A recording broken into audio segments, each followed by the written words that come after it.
My kids abandoned me for my ex-wife's rich husband until everything fell apart. The house was quieter than it had been in years.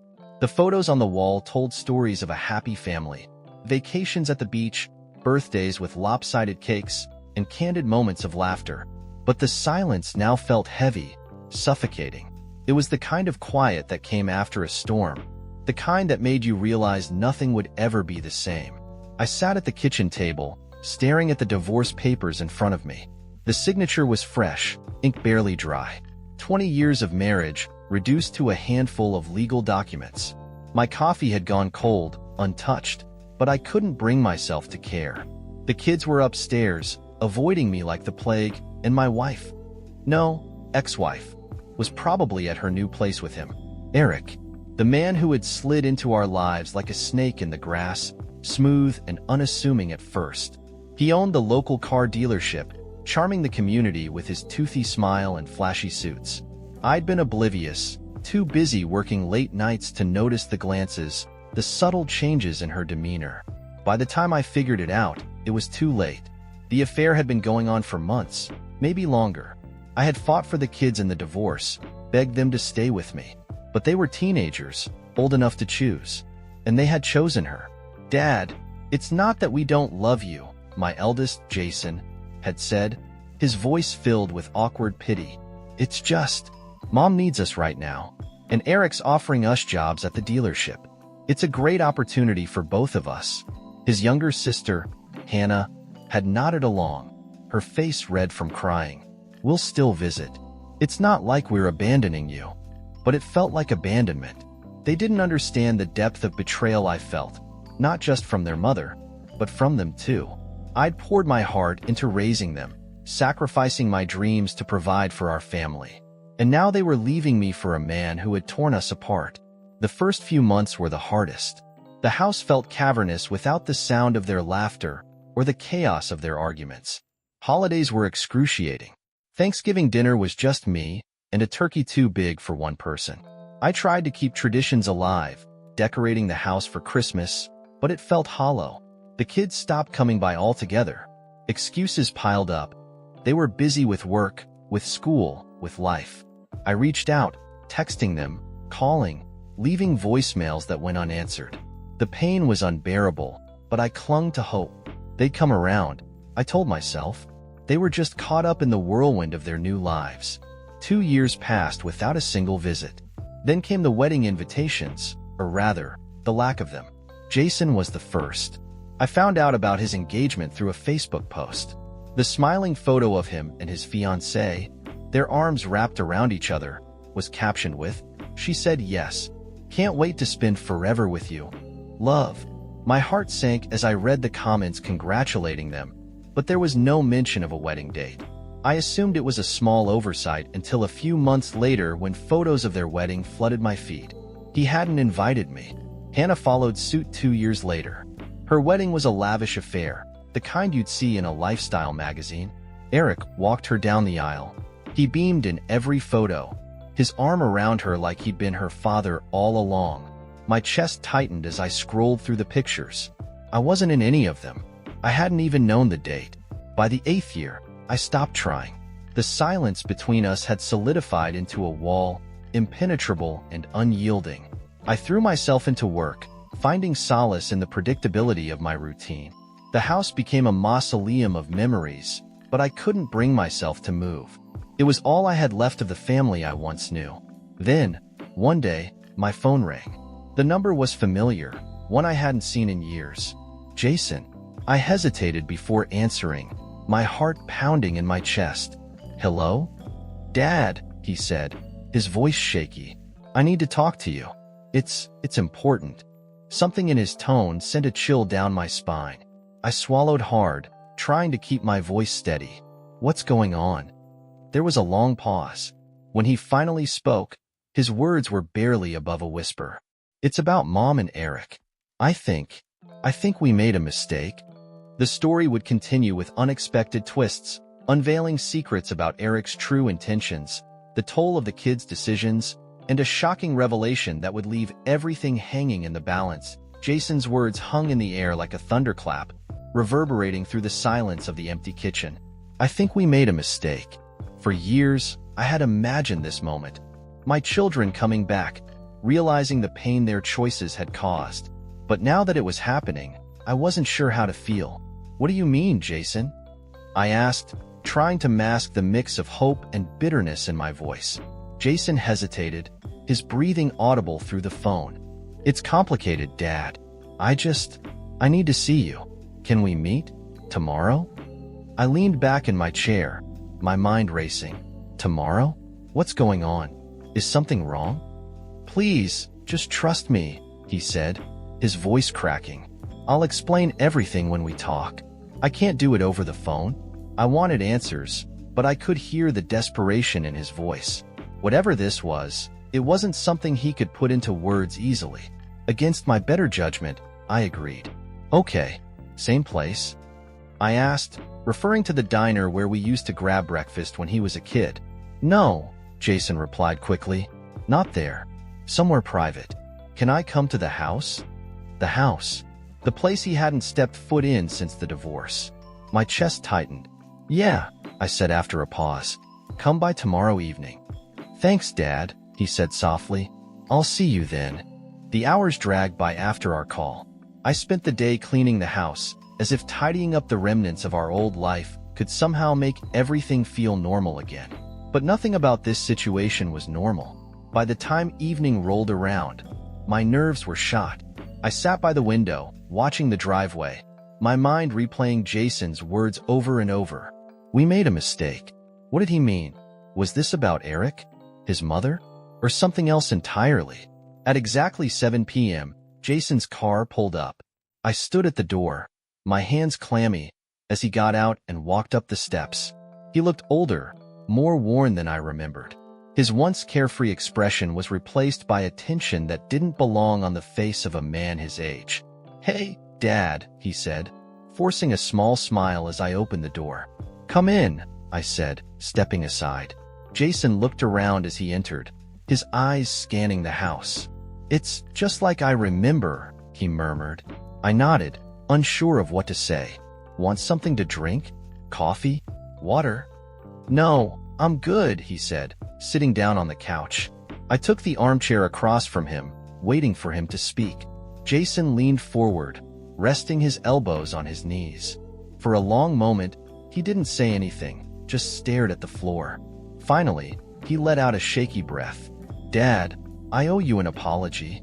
I froze, my throat tightening. An apology? He nodded, his voice heavy with guilt. For everything. For choosing Mom. For cutting you out of our lives. For all of it. I was stupid. I didn't see what was really going on. I leaned forward, my pulse quickening. What do you mean? What's going on?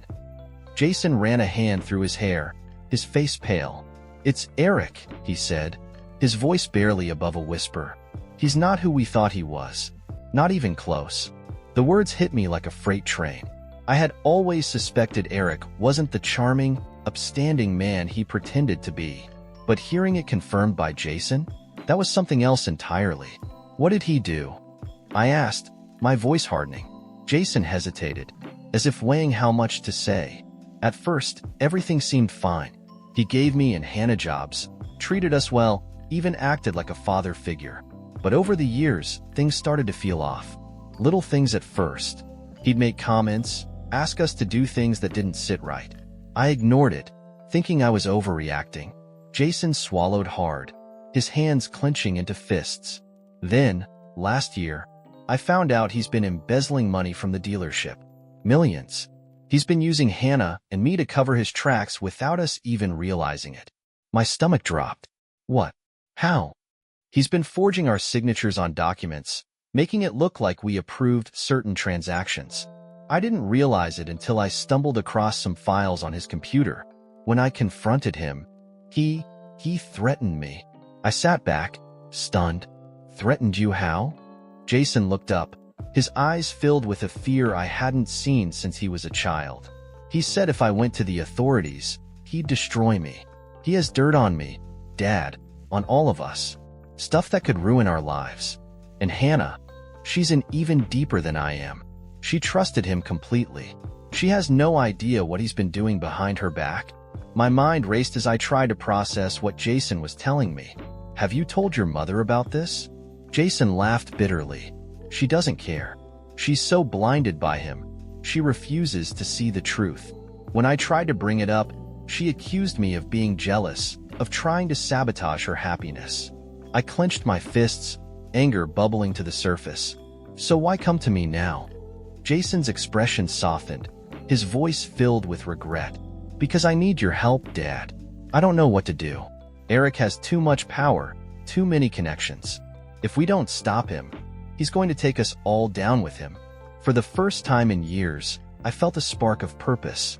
Jason was here, asking for my help. Despite everything, he was still my son. And if Eric thought he could hurt my family and get away with it, he was sorely mistaken. All right, I said, my voice steady. We'll figure this out together. But first, I need to know everything. Jason nodded, relief washing over his face. Thank you, Dad. I won't let you down this time. As we began to unravel the web of lies and deception Eric had spun, I couldn't shake the feeling that this was only the tip of the iceberg. Whatever we were about to uncover, it was going to change everything. Jason stayed for hours that night, unraveling the tangled mess Eric had created. As he spoke, the gravity of the situation became clear. Eric wasn't just some crooked businessman skimming money off the top. He was far more dangerous than either of us had anticipated. I started piecing things together a few months ago, Jason explained, his voice low. Eric's been laundering money through the dealership for years. It's not just embezzlement. He's tied to some seriously shady people, politicians, contractors, even a few known criminals. And now he's using us, me, Hannah, and even Mom, as his cover. I rubbed my temples, trying to absorb the enormity of what Jason was saying. Why didn't you go to the police? Jason hesitated, his jaw tightening. Because Eric's too well connected. He has people in his pocket, Dad. People who can bury evidence or make problems disappear. If I go to the cops without solid proof, he'll destroy me. He'll destroy all of us. The more Jason revealed, the angrier I became. Eric hadn't just taken my wife and children. He'd entangled them in a web of corruption, putting their futures at risk. But as much as I hated him, I couldn't let anger cloud my judgment. If we were going to take him down, we had to be smart about it. Do you have any proof? I asked. Jason pulled out his phone, scrolling through photos of documents, emails, and financial records. I've been gathering what I can without raising suspicion, but it's not enough. I need access to his main accounts, his real records. That's where the incriminating stuff will be. I frowned. And you think Hannah might have access to that? Jason nodded. She's his golden child, Dad. He trusts her more than anyone else. If anyone can get close enough to find what we need, it's her. The thought of dragging Hannah into this made me uneasy. She was younger, more trusting, and still blind to Eric's manipulations. Convincing her to turn on him wouldn't be easy, especially since she'd barely spoken to me in years. She's not going to listen to me, I said. She's completely under his spell. I know, Jason admitted. That's why I'm going to talk to her first. I'll explain everything, show her the proof. If I can get her to see the truth, maybe she'll help us. And if she doesn't? I asked. Jason's face darkened. Then we'll have to find another way. The next day, Jason left early to meet Hannah. I spent the morning pacing the house, my thoughts a whirlwind of anger, fear, and determination. It felt strange to be involved in their lives again, even under such dire circumstances.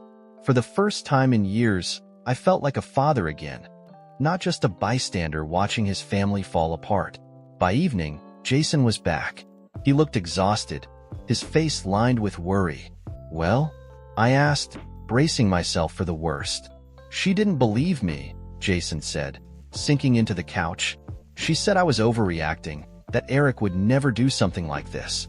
But I think I got through to her, at least a little. She didn't outright dismiss me. I sat down across from him, my heart sinking. So, what now? Jason looked up, determination in his eyes. Now, we dig deeper. If she won't help us willingly, we'll have to do it ourselves. I know where Eric keeps some of his private files. They're in his office at the dealership, locked in a safe. I raised an eyebrow. And how exactly are we supposed to get into that safe? Jason hesitated, then gave me a wry smile. I was hoping you'd have some ideas. Breaking into Eric's office wasn't exactly something I'd planned on doing in my lifetime, but desperate times called for desperate measures. Jason and I spent the next few days planning every detail, from avoiding security cameras to figuring out how to crack the safe.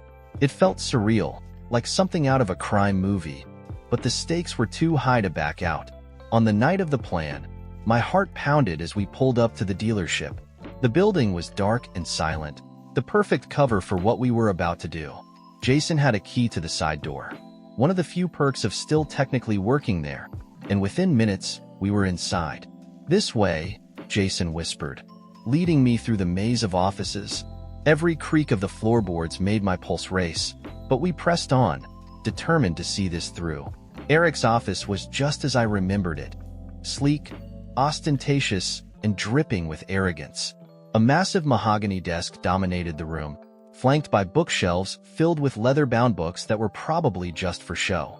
The safe was tucked behind a false panel in the wall, exactly where Jason had said it would be. "Here it is," he whispered, pulling out a small flashlight. "Let's get to work." I wasn't an expert safecracker, but I'd done my research. The safe was a standard model with a combination lock, and after what felt like an eternity, I finally heard the satisfying click of the mechanism releasing. Jason and I exchanged a triumphant glance before opening the door.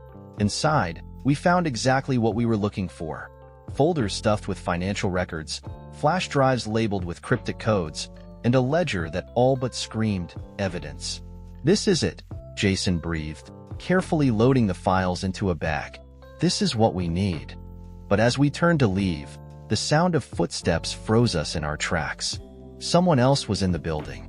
My heart stopped as a voice called out, sharp and authoritative. "Who's there?"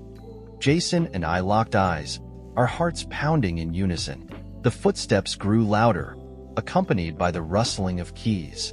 Whoever was out there wasn't just passing by, they were heading straight for Eric's office. "Hide," I hissed, grabbing Jason's arm. We scrambled behind the massive desk, crouching low as the door handle rattled. The door creaked open, flooding the room with the harsh glow of a flashlight.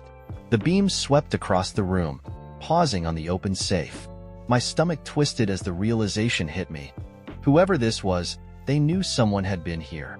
"Damn it," a man's voice muttered, low and frustrated. "I told him to upgrade this thing." Jason nudged me, mouthing a single word. "Security." My pulse quickened. If this was Eric's security detail, we were in deep trouble. The man moved closer, his footsteps heavy on the plush carpet. He stopped in front of the safe, crouching down to inspect it. Jason and I held our breath, praying he wouldn't notice the bag tucked behind the desk. "Whoever you are," the man called out, his voice cold and deliberate. "You've got about 10 seconds to come out before I call the cops." Jason tensed beside me, his hand gripping my arm. We were out of options. If we stayed hidden, the man would find us anyway. If we ran, we'd have to hope he wasn't fast enough to stop us. I leaned close to Jason, whispering, "On 3, we move. Ready?" Jason gave a quick nod, his face pale but determined. 1, 2. I barely made it to 3 before Jason bolted from behind the desk, heading straight for the door. I followed close behind, the sound of the man shouting, chasing us down the hall. "Stop! Hey! Stop right there!" he bellowed, his heavy boots pounding against the floor as he gave chase. We burst through the side door, the cold night air hitting us like a slap to the face. Jason fumbled with his keys, unlocking the car as the man's footsteps grew louder behind us. "Go, go, go!" I shouted, diving into the passenger seat just as Jason threw the car into gear. The tires screeched as we tore out of the parking lot, leaving the man shouting in our wake. Neither of us spoke for a long time as Jason drove, his knuckles white as he gripped the steering wheel. My chest heaved, the adrenaline still coursing through my veins. "That was too close," I finally said, my voice shaky. "No kidding," Jason muttered, glancing in the rearview mirror. "We're lucky he didn't get a good look at us." I nodded, my mind racing. What do we do now? If Eric finds out we were there, he'll know, Jason interrupted, his tone grim. There's no way he won't notice the missing files. We just have to move faster than he does. When we got back to my house, we immediately went to work. Jason spread the files out on the dining table, his face illuminated by the glow of his laptop as he began copying data from the flash drives. "It's all here," he murmured, his eyes scanning the documents. Payments to offshore accounts, fake invoices, even bribes to local officials. This is enough to put Eric away for life. I leaned over his shoulder, my anger flaring as I read the incriminating details. "What about Hannah? Is there anything that ties her to this?" Jason flipped through the files, his expression darkening. "Not directly, but Eric's been using her name on some of these transactions. If this comes out, she'll get dragged into it, whether she knew about it or not." The weight of the situation settled over us like a suffocating fog. We had the evidence we needed to expose Eric, but doing so would put Hannah, and possibly Jason, in the line of fire. We needed a plan, and fast. Jason sighed, running a hand through his hair. "I think I know someone who can help." "Who?" I asked. "A guy I used to work with before Eric brought me into the dealership," Jason explained. "He's a journalist. If we can get this to him, he'll know how to handle it without putting us directly in the crosshairs." It wasn't a perfect solution, but it was a start. "Can you trust him?" I asked. Jason nodded. "Yeah. He's not the kind of guy who backs down, no matter who he's up against." The next morning, Jason made the call. His contact, a seasoned investigative journalist named Mark, agreed to meet us at a diner on the outskirts of town. When we arrived, Mark was already waiting, a notebook and recorder on the table in front of him. He was older, with sharp eyes that seemed to take in everything at once. "So," he said as we sat down, "Jason tells me you've got something big."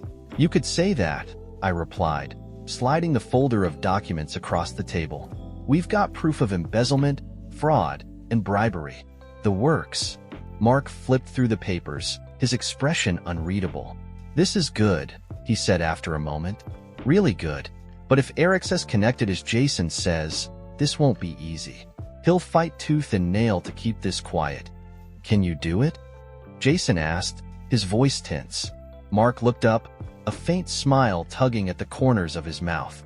"I've taken down bigger fish than Eric. But if we're going to do this, we need to be smart. No mistakes, no loose ends." As Mark began outlining his plan, I couldn't shake the feeling that we were walking a razor's edge.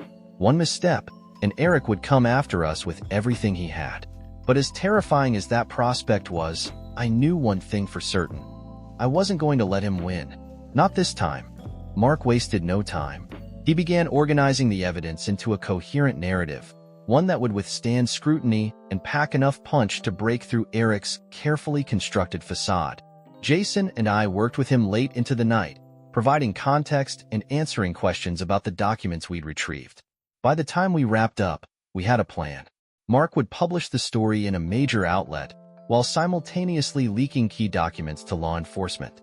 The goal was to create enough public outcry to force the authorities to act swiftly, cutting off Eric's ability to suppress the investigation. The next morning, Jason received a text from Hannah. "We need to talk. Meet me at the park." Alone, Jason showed me the message, his face a mixture of hope and apprehension.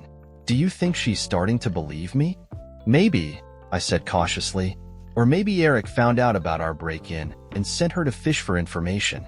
Be careful." Jason nodded and left, leaving me to wait anxiously for his return. Hours passed before Jason came back, his expression grim. "She knows," he said, sinking into a chair. "What do you mean?" "She found out about the safe," Jason explained.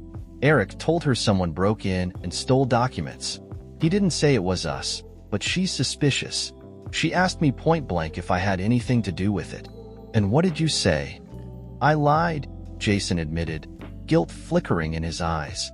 "I told her I didn't know anything, but I could see the doubt in her face. She doesn't trust him anymore, but she doesn't trust me either." Before we could discuss further, Mark called. "We've got a problem," he said, his voice tense. "I think Eric knows what we're up to." "What makes you say that?" I asked, gripping the phone tightly. Someone's been digging into my background, Mark replied, asking questions, trying to find leverage. I've dealt with this kind of thing before, but it's a sign that he's getting desperate. My stomach churned. If Eric suspected us, it was only a matter of time before he retaliated. The following day, Eric made his move. Jason received a call from the dealership's HR department, informing him that he was being placed on indefinite leave pending an investigation into misconduct. At the same time, Hannah called, her voice trembling. "Dad, I don't know what's going on," she said. "Eric's acting strange. He's paranoid, yelling at everyone. He keeps talking about traitors and threats to the family. I'm scared." Her words sent a chill down my spine. Eric was unraveling, and desperate men were dangerous. Mark decided to accelerate the plan. The story was scheduled to go live the next morning, along with the release of the documents to the authorities. But before that could happen, Jason received a message that changed everything. It was from Eric. "I know what you and your father did. If you want to keep your sister safe, meet me at the dealership. Alone." Jason showed me the text, his hands shaking. "He's bluffing, right? He doesn't actually know it was us." "I don't know," I admitted, my mind racing. "But we can't risk it. If he's threatening Hannah, we have to take him seriously." "I'll go," Jason said, determination hardening his features. "Not alone," I insisted. We arrived at the dealership after hours, parking a block away to avoid being seen. Jason went inside while I stayed hidden, ready to call for help if things went south. Through the windows, I saw Eric waiting in his office, his face a mask of cold fury. Jason walked in, his posture stiff but defiant. "You've got some nerve," Eric said, his voice dripping with disdain. "Cut the act," Jason shot back. "You're finished, Eric. We've got everything we need to expose you." Eric's expression darkened, but he forced a smile. "You think you've won? You think anyone will believe a bitter ex-husband and his disgruntled son over me?" Jason didn't flinch. "We don't need them to believe us. The evidence speaks for itself." Eric's composure cracked. He slammed his fist on the desk, his voice rising. "You ungrateful little brat. After everything I've done for this family, this is how you repay me. Done for us?" Jason scoffed. "You've used us, used Hannah, to cover your crimes. Don't pretend you care about anyone but yourself." The mention of Hannah seemed to strike a nerve. Eric leaned forward, his voice low and menacing. "You should have stayed out of this. Now, you've left me no choice." Before Jason could react, Eric reached into his desk and pulled out a gun. From my hiding spot, I saw Jason freeze as the gun leveled at him. My blood ran cold. Without thinking, I bolted toward the building, adrenaline drowning out my fear. Inside, Eric was ranting, his grip on the gun unsteady. "You think you're so clever, don't you? But you're just a kid. You don't understand how the world works." Jason held up his hands, trying to stay calm. "You're right, Eric. I don't understand. But killing me isn't going to solve your problems." I reached the office door just as Eric's attention wavered. Seizing the moment, I lunged at him, knocking the gun from his hand. It skidded across the floor as Jason scrambled to grab it. Eric fought back, his strength fueled by desperation. But years of pent-up anger gave me an edge. I pinned him against the desk, my fists trembling with rage. "It's over," I growled. "You're done hurting this family." Jason stood behind me, the gun in his hands. For a moment, I saw the temptation in his eyes, the desire to end this once and for all. But then he lowered the weapon, his face resolute. "We're better than you," he said. The sound of sirens in the distance signaled the end of the confrontation. Mark had called the police as soon as we told him about the meeting. Eric was arrested on the spot, his carefully constructed world crumbling around him. The fallout was messy, but the truth came out. Eric's empire of lies collapsed, and justice was served. Jason and I worked hard to rebuild the trust that had been broken in our family. As for Hannah, it took time, but she eventually saw Eric for who he truly was. Reuniting with her felt like reclaiming a part of myself I thought I'd lost forever. In the end, we emerged stronger, not because of the pain we endured, but because of the love and resilience that carried us through. Months passed after Eric's arrest. The legal proceedings were long and grueling, but the weight of the evidence against him was overwhelming. The trial became a media sensation, with every sordid detail of Eric's crimes laid bare for the world to see. Jason and I watched from the gallery as the verdict was read. Guilty on all counts. The sentence was severe, decades in prison, effectively a life sentence. But justice, while satisfying, wasn't the end of our journey. The fallout from Eric's actions rippled through every corner of our lives, leaving behind wounds that would take time to heal. Rebuilding the family. Hannah struggled the most. She had been Eric's staunchest defender, and coming to terms with his betrayal shattered her sense of security. She moved back in with me for a while, seeking solace in the familiarity of home. At first, our conversations were cautious, tiptoeing around the pain that lingered between us. One evening, as we sat on the porch watching the sun dip below the horizon, Hannah broke the silence. "I'm sorry," she whispered, her voice thick with emotion, "for believing him over you. For everything." I put my arm around her shoulders, pulling her close. "It wasn't your fault," I said softly. "Eric was manipulative. He fooled a lot of people, not just you." Her tears fell freely then, and for the first time in years, we began to rebuild the bond that Eric had tried to destroy. Jason's redemption. Jason returned to his old job, grateful for a fresh start. The dealership was under new management, and many of Eric's former associates were either fired or facing charges of their own. Jason threw himself into his work, determined to make a name for himself based on his own merits. But his greatest achievement came outside the office. With Eric out of the picture, Jason took it upon himself to mentor young people in the community, offering guidance and opportunities to those who might otherwise fall through the cracks. It was his way of turning the pain of the past into something meaningful. A surprise turn. Mark's article didn't just expose Eric's crimes. It also highlighted the bravery it took to bring him down. The story resonated with readers, sparking conversations about family, loyalty, and the lengths people go to protect the ones they love. One day, Mark called me with unexpected news. "A publisher's interested in turning the story into a book," he said. "They want to hear your perspective, the personal side of things." At first, I was hesitant. Reliving those memories felt like opening an old wound. But the more I thought about it, the more I realized the value in sharing our journey. Maybe our story could help others find the courage to stand up for what's right, even in the face of overwhelming odds. A cliffhanger ending.